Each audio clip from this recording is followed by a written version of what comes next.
তো রাষ্ট্রপতি আপনার আজকে অপসারণের জন্য বিরোধী দল সেখানে প্রতিবাদ করেছে, প্ল্যাকার্ড তুলেছে, এটা ভালো, এটা তাদের একটা গণতান্ত্রিক অধিকার, তারা করেছে। কিন্তু আমার প্রশ্ন হচ্ছে যে এই রাষ্ট্রপতি তো প্রায় গত 2.5 বছর রাষ্ট্রপতি হিসেবে দায়িত্ব পালন করেছে। এমনকি আজকের বিরোধী দলীয় চিফ হুইপ থেকে শুরু করে অনেকে সংসদ সদস্য তারা তো আপনার রাষ্ট্রপতির কাছে শপথ নিয়েছে।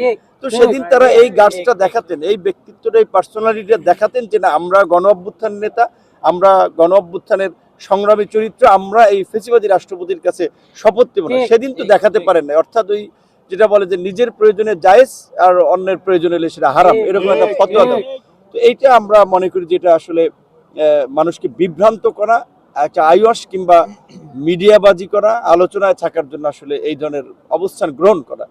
এত 1.5 বছরে যেই অন্তর্বর্তীকালীন সরকার ছিল, সেই সরকার কোনো রাজনৈতিক দলের সরকার ছিল না। সেখানে 3টা দল সবসময় সরকারের কাছে অগ্রাধিকার পেয়েছে, বিএনপি, জামাত, এনসিপি। তো এখন সেখানে যদি ধরেন বিএনপির বাইরে অন্যরা যদি রাষ্ট্রপতিকে অপসারণের বিষয়ে শক্ত অবস্থান গ্রহণ করতো, তাহলে রাষ্ট্রপতি তো থাকতে পারতো না। সে সময় হয় নাই।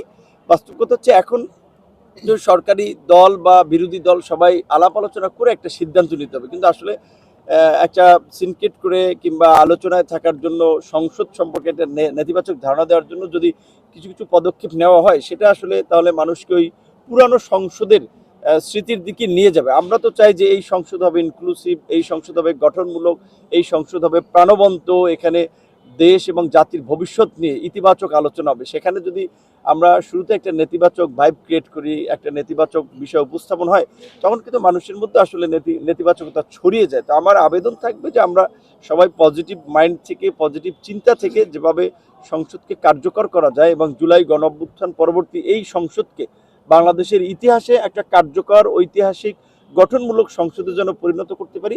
সেজন্য আমার মনে হয় রাস্তার আন্দোলন কিংবা একেবারে মুখোমুখি অবস্থান, ওই ধরনের কাঠখোট্টা বিরোধিতার চেয়ে বরঞ্চ আলাপ আলোচনার মধ্যে দিয়ে আমরা অনেক কিছু সমাধান করতে পারবো। এখানে তো সবাই আসলে বলা চলে লাইক মাইন্ডেড পিপল, বিএনপি, জামাত, এনসিপি, গণ অধিকার, অন্যান্য যারাই আছে, আমরা তো সবাই ফেসিবাদের বিরুদ্ধে আন্দোলন করেছি, ফেসিবাদের সময় নিষ্পেষিত, নির্যাতিত ছিলাম। সুতরাং আমরা এই মজলুমরাই এখন সংসদে। সুতরাং এই মজলুমরা মিলেমিশে আলাপ আলোচনার মধ্যে দিয়ে আমাদেরকে যে কোনো সমস্যার সমাধানে এগিয়ে যেতে হবে। Thank you.